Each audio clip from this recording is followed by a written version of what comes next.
Bueno, hola a todas y todos. Hoy vamos a meternos de lleno con el tema 7, que es el último de criminalística avanzada. No sé si habéis escuchado el podcast, que hoy se llama Miedo, Oportunidad y Cifra Negra.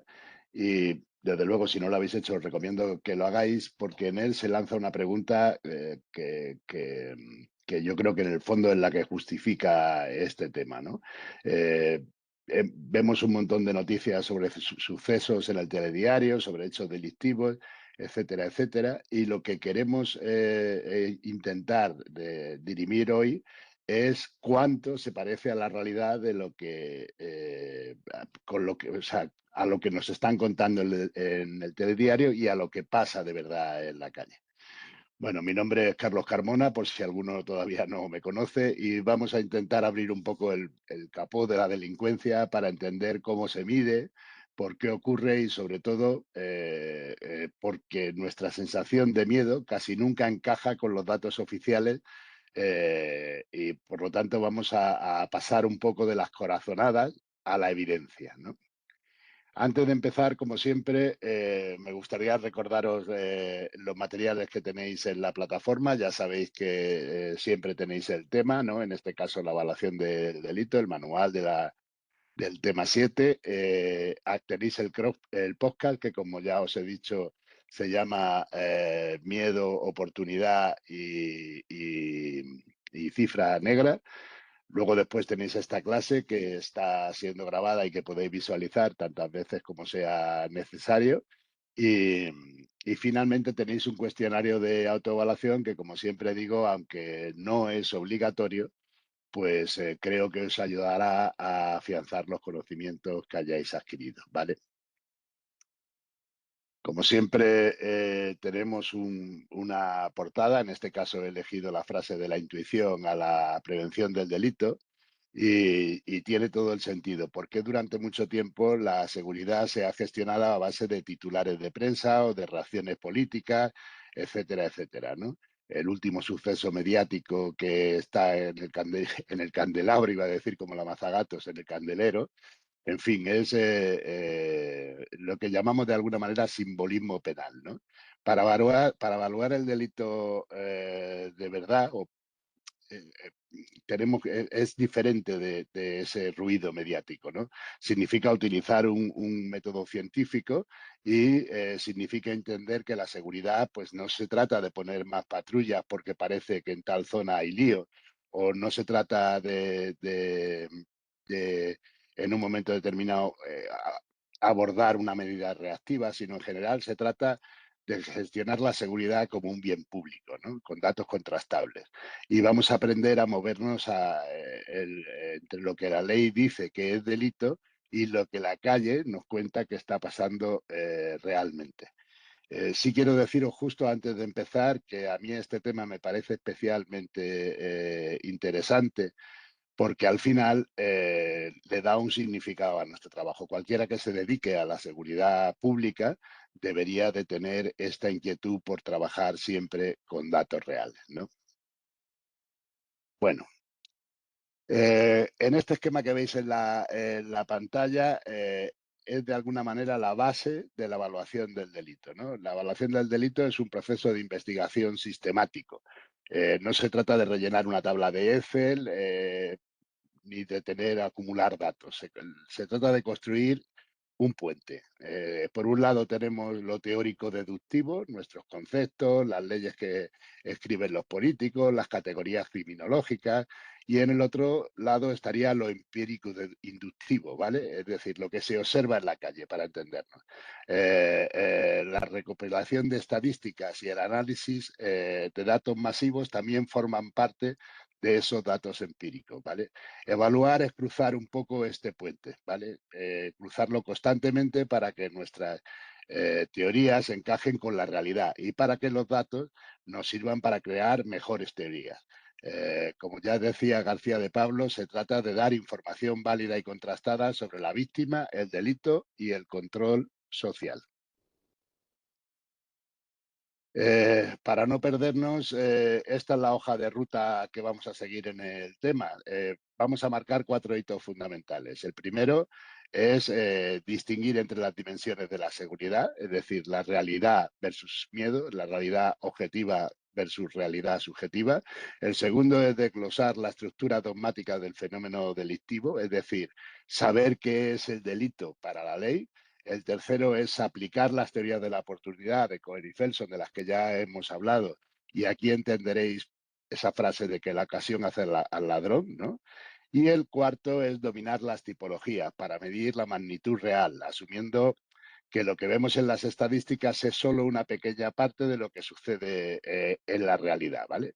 Con este mapa vamos a intentar llegar a la meta, que no es otra que diseñar políticas de seguridad. Bueno, aquí intento, perdón, aquí intento representar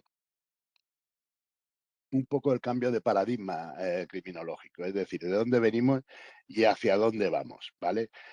Venimos, como ya he dicho, de un modelo reactivo que pasaba el delito, o sea, que en contar la infracción y castigarla, ¿no? Era una pura gestión del daño, pero tras el hecho, además, a posteriori, ¿no? Hoy estamos en la era de la prevención. Se trata de prevenir. Ya no queremos ser los que llegan a limpiar el desastre, ¿no? Ahora lo que quiere la sociedad o lo que entiende que debería ser una buena seguridad es entender cómo se cocina el delito para tener la oportunidad de intervenir antes. Y eso exige una medición rigurosa y una seguridad proactiva e inteligente, ¿vale? Gestionar la seguridad no es una cuestión de mano dura, sino de gestión científica de un bien público. Bueno, ahí ya había adelantado un poco esto también, ¿no? Hay dos dimensiones de la seguridad que tenemos que entender y esto es de lo que empieza hablándonos el podcast. La seguridad tiene dos caras que casi nunca coinciden. Por un lado está la seguridad objetiva, que son los hechos, los delitos que se han registrado, los números fríos que podemos comprobar. Y por otro lado estará la seguridad subjetiva, el sentimiento de seguridad que tiene la población. Eso no es un dato en sí, es una emoción pura y está distorsionada por mil cosas, ¿no? Por la tele, por lo que le ha pasado a un vecino que el otro día le robaron, porque hay una calle que lleva con una luz fundida no sé cuánto y está oscura y es peligrosa. En fin, la criminología tiene que ser experta en medir esa brecha que hay entre la seguridad objetiva y la seguridad subjetiva. No podemos ignorar el miedo de la gente, pero tampoco podemos dejar que sea el miedo de la gente lo que dicte las políticas de seguridad, lógicamente. Eh, bueno, esta diapositiva se titula La seguridad, la inseguridad, mejor dicho, en la sociedad del riesgo. Y la pregunta que nos podemos hacer es por qué nos sentimos tan inseguros, ¿no? En algunos casos. Hay veces que los datos no son tan malos y, sin embargo, cuando hablas con la población, pues te dicen que su barrio es inseguro, etcétera, etcétera, ¿no? Ulrich Betz, el sociólogo, nos dio la clave del concepto de sociedad del riesgo. Vivimos en una modernidad llena de incertidumbre, crisis económica, precariedad, globalización, guerras mundiales, bueno, perdón, mundiales no, me refiero a guerras por todo el planeta, ¿no? Y esto nos desborda y produce un debilitamiento, o sea, y produce una sensación de inseguridad. Otro de las cosas que causa esta sensación de seguridad es pues el debilitamiento de las columnas educacionales, como puede ser la propia familia, la escuela, etcétera, etcétera, ¿no? Que siempre han sido pilares educativos. Y el miedo al delito lo que hace es funcionar de alguna manera como un pararrayos. Es mucho más sencillo para un ciudadano proyectar nuestra ansiedad en la figura de un delincuente en un callejón que enfrentar la volatilidad de, bueno, pues no sé, de los mercados financieros, de las crisis internacionales, etcétera, etcétera. A menudo la demanda de la seguridad es en realidad una demanda de orden en nuestras vidas, por decirlo de alguna manera. Bueno, para poder medir los delitos, lo primero que tenemos que entender es que estamos midiendo, ¿vale? no todo lo que es malo es necesariamente un delito, ¿no? El derecho penal, según pues, autores como Rosing o Jacob, nos vienen a decir que una conducta solo es castigable si atraviesa 6 filtros, ¿no? Podemos imaginarlo como una carrera de obstáculos. Si esa carrera tropieza en uno de esos obstáculos, ya no hay sanción penal para entenderla. Vamos a verlos uno a uno para poder entenderlos un poco, ¿vale? En los dos primeros, perdonad que cambie de diapositiva, eso, en los dos primeros son la base de todo. O sea, el primero es la acción o la omisión. O sea, tiene que haber una conducta humana voluntaria que se manifieste fuera, ¿vale? Como ya se cuenta en el podcast, los pensamientos no delinquen. El hecho de querer matar a alguien no es de momento delito. Si alguien tiene un espasmo muscular o está sonámbulo, no delinque. Cuando rompe algo o cuando causa un daño, ¿no? Si no hay una acción voluntaria, pues no hay delito. El segundo filtro es la tipicidad, es decir, tiene que estar tipificado en el Código Penal. Ahí hay un principio que seguramente muchos ya conoceréis, que es nullum crimen sin el eje, que es no hay delito sin ley. Por lo tanto, si no hay norma, no habría delito y, por lo tanto, el acto tiene que encajar perfectamente en lo que dice el Código Penal. O sea, si mañana, por ejemplo, se genera una nueva estafa por TikTok que no está regulada, que no se me ocurre cómo, pero bueno, legalmente, pues es probable que el estafador se vaya de rositas por mucho que haya estafado o que tenga una víctima. Eh, los dos siguientes filtros son la antijuricidad, ¿vale? Es decir, el acto debe ser contrario al ordenamiento jurídico porque daña un bien protegido, ¿no? La vida, la propiedad, etcétera, etcétera. Pero, ojo, aquí también puede haber causas de justificación, ¿no? Por ejemplo, un ejemplo típico, la legítima defensa, ¿no? Si matamos o herimos a otros en un acto o sea, en un principio sería un acto típico, pero si lo hacemos para salvar nuestra vida de una agresión inminente, pues el acto deja de ser antijurídico y ya no habría delito, ¿vale? El cuarto filtro sería el de la imputabilidad, ¿no? Aquí miramos al autor del delito. Tiene la madurez mental para entender lo que hacía, para saber distinguir eso que dicen en las películas de los americanos entre el bien y el mal. Pues un niño de 10 años o una persona con una psicosis aguda o crónica, pues probablemente no sabe lo que está haciendo y probablemente también sean inimputables. Y luego tenemos los dos últimos filtros de los 6 que habíamos hablado, ¿no? Que son el reproche y el castigo. El quinto filtro es la culpabilidad, es decir, el juicio de reproche personal. ¿Podía y debía el autor haber actuado de otra manera? Es la pregunta que cabe aquí, ¿no? Aquí analizamos si hubo dolo, querer hacerlo para entendernos, ¿no? O si se trató, por ejemplo, de una imprudencia. Y, bueno, pues hay casos perfectamente documentados de miedo insuperable, etcétera, etcétera. Y el sexto y último filtro es la punibilidad. Nos dice que si la ley realmente exige imponer una pena o una medida, ¿no? Eso es lo que nos viene a decir. Por ejemplo, si el delito ha prescrito porque han pasado 20 años y ya no es punible, pues no importa que fuera delito cuando ocurrió, no importa, pero han pasado, no sería punible, ¿vale? Porque ya ha prescrito el delito.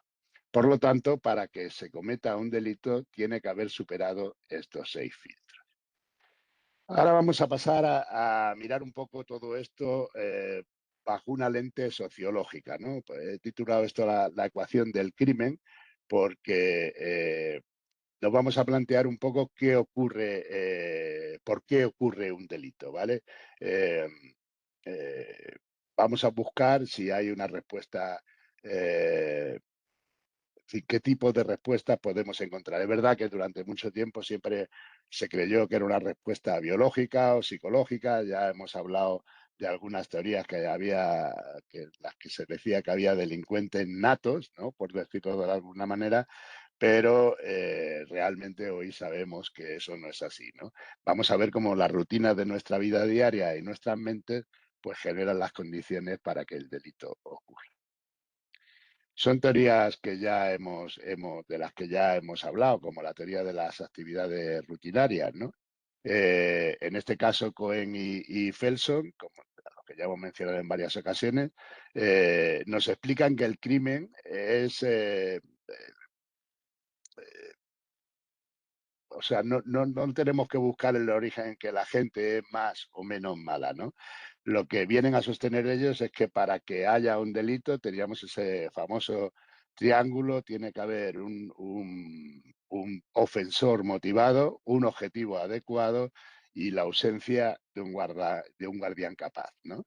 Eh, por ejemplo, en el podcast se menciona que el aumento del crimen tras la guerra mundial pues no fue por un colapso moral, sino porque las casas se quedaron vacías, las mujeres se tuvieron que incorporar al trabajo, que en aquel entonces era algo más extraño, y entonces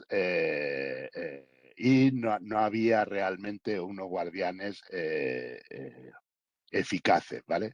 Con lo cual, y además la gente comenzó a tener bienes de consumo, ¿no? Empezaron a tener algunos objetos como televisiones, como tal, que efectivamente eran apetecibles. Con lo cual, al final teníamos, pues justamente lo que este triángulo decía. Había un ofensor motivado porque podía conseguir un beneficio, no había guardianes y había un objetivo adecuado. Otra de las teorías es la teoría de la elección racional, ¿no?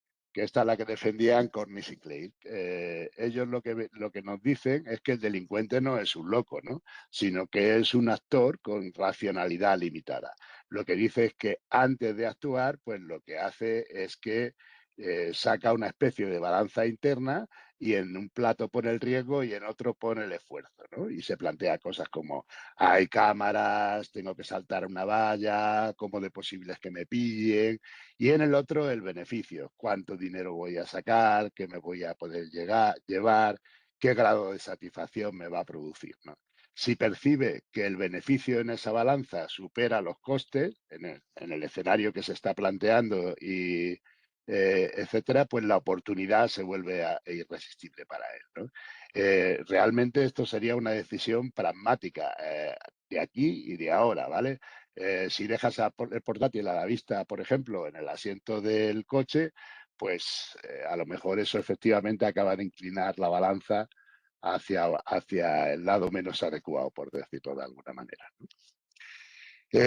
Realmente, ¿qué es lo que ocurre? Pues que ese triángulo del que hablábamos y esa balanza de la que hemos hablado de la elección racional, al final derivan en la prevención situacional. El truco no es intentar cambiar la moral de las personas, convertir a los malos en buenos, eh, sino que es modificar el escenario, ¿vale? Por ejemplo, esto es lo que nos decía Clark, había tres técnicas de oro, ¿no? Que era intentar conseguir que se aumentar el esfuerzo para poder delinquir, por ejemplo, poner mejores cerraduras o colocar cámaras, ¿no? Elevar el riesgo percibido, bueno, aquí encajaría mejor lo de las cámaras o, por ejemplo, una correcta iluminación y luego, lógicamente, reducir los beneficios, ¿no? Es decir, lo que tendríamos que hacer es, pues, por ejemplo, em, pues siempre si disponemos de los números de serie, por poneros un ejemplo, pues es posible que sea más difícil de revender un objeto robado, etcétera. Sí lo podemos reflejar en la denuncia, etcétera, etcétera, ¿vale? Luego, al final, es un enfoque que nos plantean que nos plantea Clark de ingeniería de la seguridad. Lo que busca es que delinquir sea difícil y poco rentable, ¿no? Más o menos. En fin, aquí voy a pasar muy rápido porque realmente es una matriz conceptual que es justamente lo que hemos hablado, ¿no?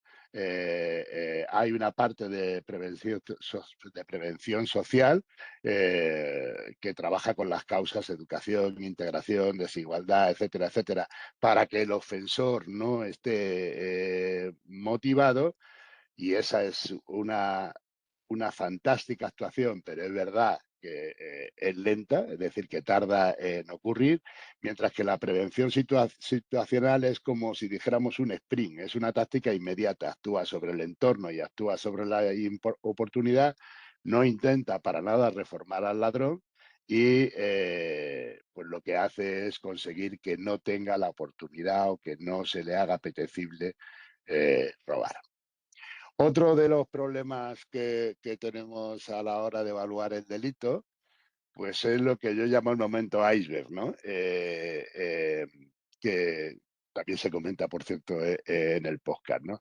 La delincuencia que vemos no es más que una pequeña parte de la delincuencia real, ¿no? En la punta visible tenemos primero la delincuencia legal, o sea, esa es la parte que vemos, que son los casos juzgados y que tienen sentencia firme. Debajo estaría lo que ya podemos llamar la delincuencia contrastada, aquella que se investiga, por decirlo de alguna manera, y la aparente o oficial, ¿no? Que también está a la luz, que es lo que la gente denuncia o lo que la policía observa, etcétera, etcétera, ¿no? Pero fijaros en la parte sumergida, pues como veis es amplia, ¿vale? Y esa es la delincuencia real, la que complementa a la otra, la diferencia entre lo que ocurre de verdad y lo que nos llega en los papeles oficiales. Y a esto es a lo que llamamos la cifra negra. Bueno, ¿por qué existe una cifra negra tan grande? Pues por muchos motivos. La razón no es única, ¿vale? En algunas ocasiones, pues por tolerancia, pues porque podemos pensar que un hurto es insignificante y no lo vamos a denunciar, por una implicación emocional, pues porque a lo mejor resulta que en los casos de violencia de género o delitos familiares, pues hay vínculos con el agresor que impiden formular la denuncia. También está el miedo, ¿vale? Que a lo mejor pues hace temer represalias y se une a una desconfianza en el sistema, ¿vale? Y al final pues no se termina denunciando. Por eso tenemos que utilizar herramientas que sean más directas, como las encuestas de victimización, que nos permiten asomarnos, por lo menos un poco, a esa línea que está debajo del agua, ¿no? A medir el tamaño real del problema antes de diseñar cualquier intervención. ¿Qué métodos utilizamos para esto? Pues resulta que no nos encontramos con ninguna novedad. Tenemos los mismos métodos de los que ya hemos hablado a lo largo de este curso. El método inductivo, que como siempre va de lo particular a lo general, o sea, si observas, por ejemplo, que entre barrios los robos ocurren los jueves a las 10 de la noche, pues la hipótesis que en un principio permite formular es que el patrón de delincuencia es ese, ¿no? Que efectivamente van a ocurrir los robos los jueves a las 10 de la noche.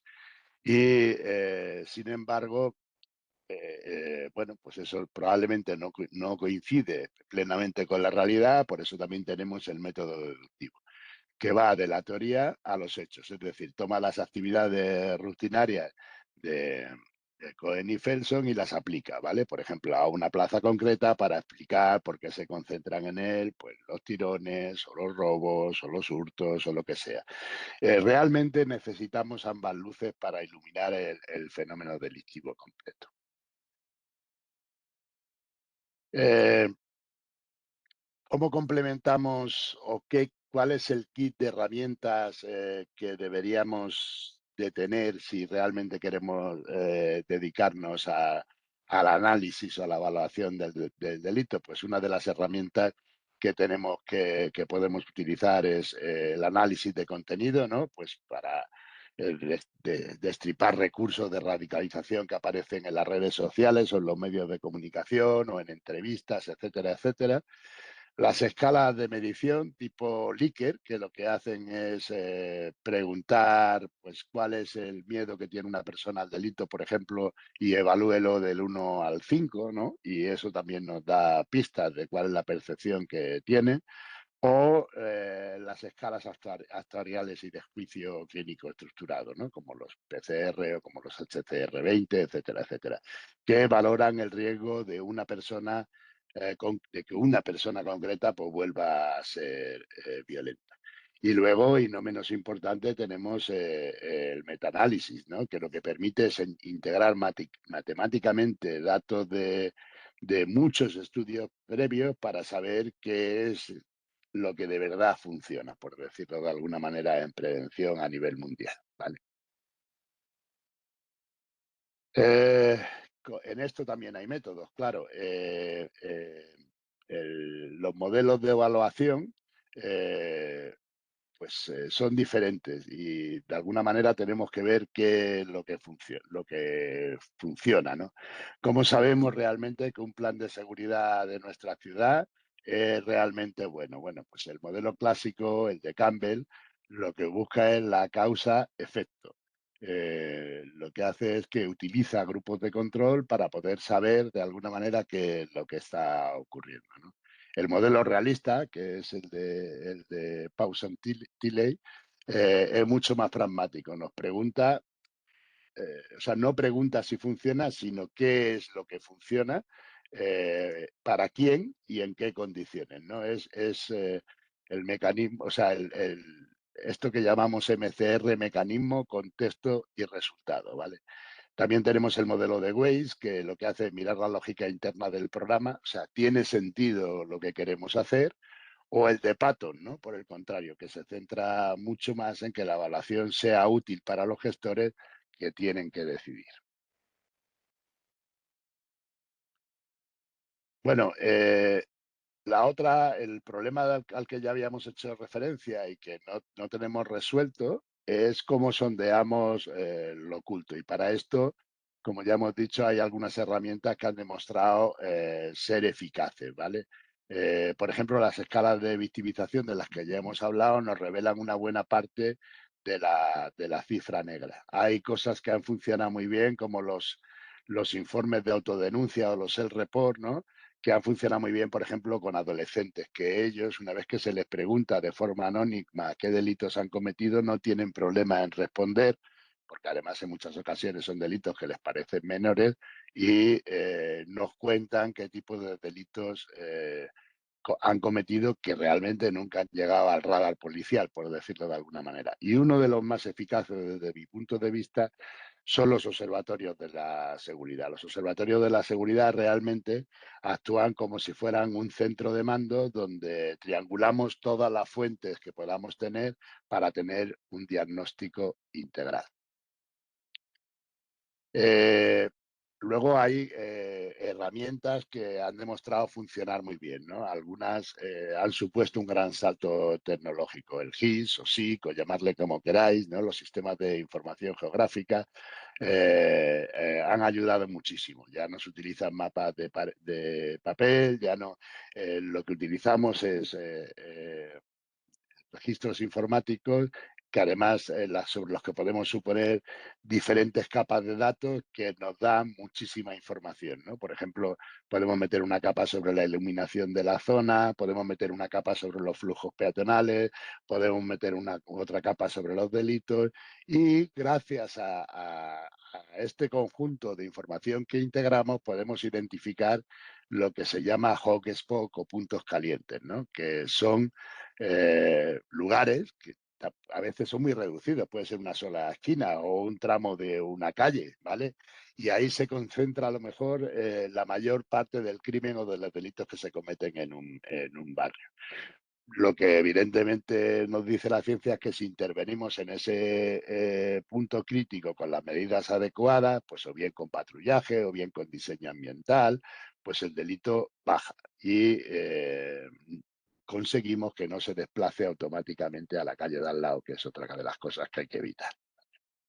Por tanto, al final, ¿qué es lo que estamos haciendo? Pues utilizar también un lo que se llama el Big Data, ¿no? Y para trascender a la base de datos policiales. Eh, Realmente ese es el motor que impulsa la criminología de- del siglo XXI. Utilizamos las cinco, lo que se llaman las cinco V, volumen, velocidad, variedad, veracidad y valor, para conectar todas las piezas de un puzzle que antes estaban sueltas. Y ahí lo que podemos hacer es monitorizar redes sociales para detectar indicios de conflictos entre bandas, usar datos de movilidad de los móviles para saber cuánta gente hay realmente en una zona, o poner, esto es más complicado, pero bueno, pues yo qué sé, poner sensores de ruido para alertar de posibles reyertas o peleas en una zona, por ejemplo, de copas, etcétera, etcétera, antes incluso de que alguien nos dé la voz de alarma, ¿no? Luego, el Big Data nos permite entender la oportunidad delictiva en tiempo real y no solo mirando qué es lo que ha pasado a posteriori. ¿Vale? Y esto da lugar, lógicamente, a lo que se ha venido a llamar criminología predictiva, ¿no? Que nos permite pues anticipar el padrón. Es evidente que no hemos llegado a lo de Minority Reports, pero es verdad que usamos la matemática para reducir la incertidumbre. La criminología predictiva no adivina conductas individuales, pero sí que detecta irregularidades espaciotemporales, ¿no? Y, y entonces lo que hacemos es que usamos modelos que estiman la probabilidad de que ocurra un incidente, y eso lo aplicamos en una cuadrícula concreta y en franjas horarias concretas, ¿no?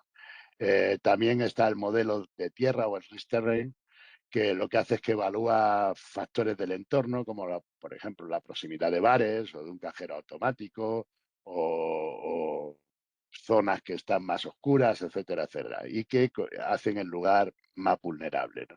Y al final, todo esto, que es de lo que se trata, nos permiten hacer una asignación mucho más eficaz y mucho más eficiente de los recursos que realmente tenemos, que son limitados. Eso es gestionar lo público, ¿no? Bueno, hay ejemplos y casos exitosos, ¿no? En España tenemos el sistema Biogen, que la verdad es que ha sido copiado y que es una experiencia de éxito. Lo utilizamos para proteger a las víctimas de violencia de género, y lo que hace el sistema, a pesar de que el número de víctimas es lamentable, ¿eh? Yo cada vez que veo que ha habido un caso en el que han matado a una mujer, la verdad es que creo que tenemos una sociedad enferma. Pero independientemente de todo, esto ayuda a que algo mejore, ¿vale? Algo que debería ser cero, pero que es prácticamente imposible de conseguir. Lo que ocurre es que cuando se produce una denuncia, el sistema lo que hace es cruzar un número alto de indicadores, más de 30 en concreto, pues los antecedentes del agresor, la vulnerabilidad de la víctima, la escalada de violencia en el tiempo, cómo se ha ido produciendo, etcétera, etcétera. Y ahí hay un cálculo algorítmico que va introduciendo estas probabilidades, y lo que hace es que clasifica el riesgo, ¿no? Y ese riesgo, pues la víctima puede ser de riesgo bajo, medio, alto o extremo, y activa inmediatamente unas medidas de protección policial y unas alertas sociales para ese caso concreto, ¿vale? Pero lo cierto es que el algoritmo es una ayuda. La decisión final, eso sí tiene que quedar claro, pues normalmente recae en el equipo humano, ¿no? En los profesionales, en los policías que están en la unidad de violencia de género. Bueno, hay otra parte que tenemos que tener cuidado cuando utilizamos la tecnología, ¿no? Eh, Hay que pensar que siempre se puede producir pues lo que se llama una retroalimentación de sesgos, ¿no? Si entrenamos a un algoritmo con datos de barrios que ya están muy vigilados, pues el sistema dirá que allí hay más crímenes y mandaremos más policías y se harán más arrestos por delitos menores, y por lo tanto el sesgo hará que se infle el sistema, y al final le estamos dedicando recursos a un barrio que a lo mejor no tiene tanta diferencia con los otros, ¿no? Ese es el problema de la caja negra. O sea, tenemos que mirar de alguna manera cómo el algoritmo llega a la conclusión que llega, y no perder la transparencia necesaria, ¿vale? En ese proceso. Bueno, hay mecanismos de control, lógicamente, que funcionan en el marco normativo europeo. El primero y muy evidente es el Reglamento General de Protección de Datos, con su transposición a la Ley Orgánica de, bueno, Protección de Datos y Derechos Digitales. Ya sabéis que ahora tiene un nombre larguísimo, ¿no? Eh, pero que lo que hace es que nos protege contra las decisiones 100% automatizadas que afectan a derechos fundamentales, ¿vale? Y recientemente, además, ha salido el nuevo reglamento europeo de la IA, de la inteligencia electrónica, que dice o califica los sistemas de policía predictiva como de alto riesgo, y eso obliga a tener una supervisión humana bastante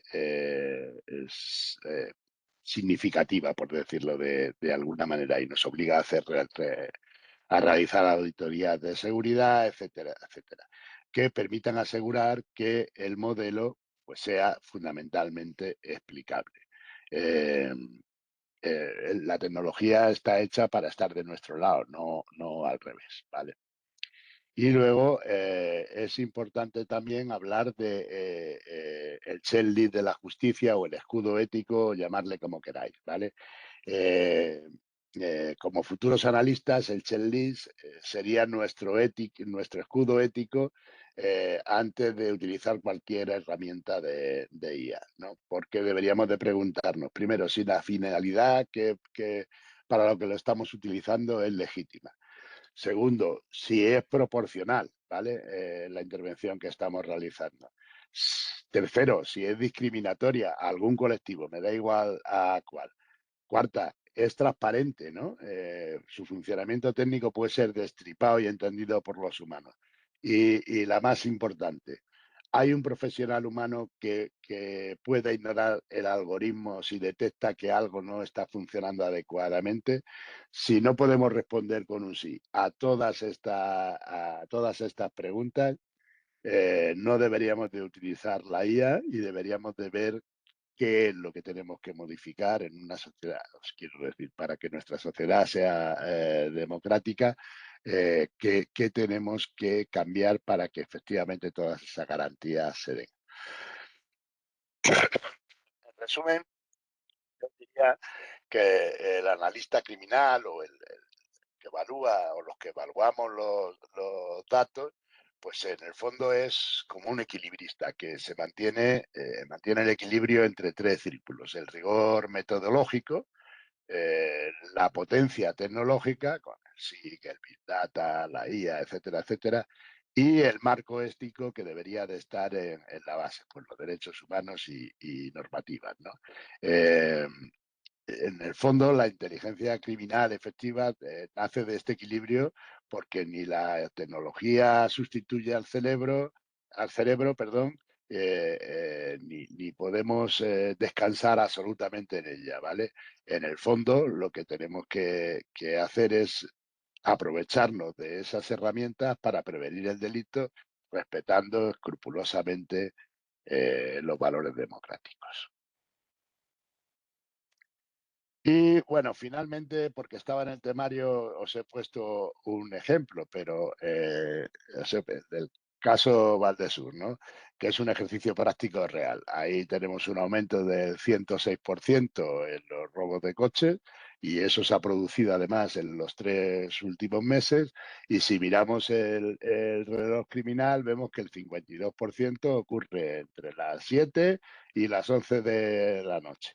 Pues si utilizamos el método inductivo, vemos que los objetivos son coches utilitarios, que además están aparcados en zonas mal iluminadas, como es el caso del campus universitario.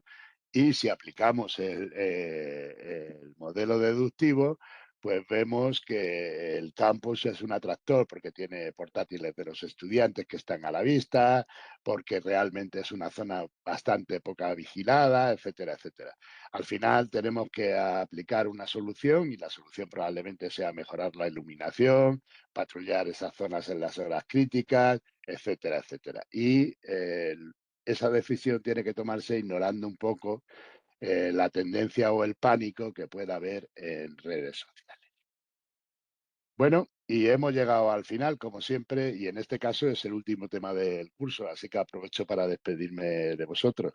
Espero que os haya resultado interesante. Como siempre os digo, tenéis mi correo en la plataforma y cualquier duda, cualquier inquietud, cualquier comentario, cualquier pregunta que queráis hacer, estoy a vuestra disposición y espero veros en otros cursos.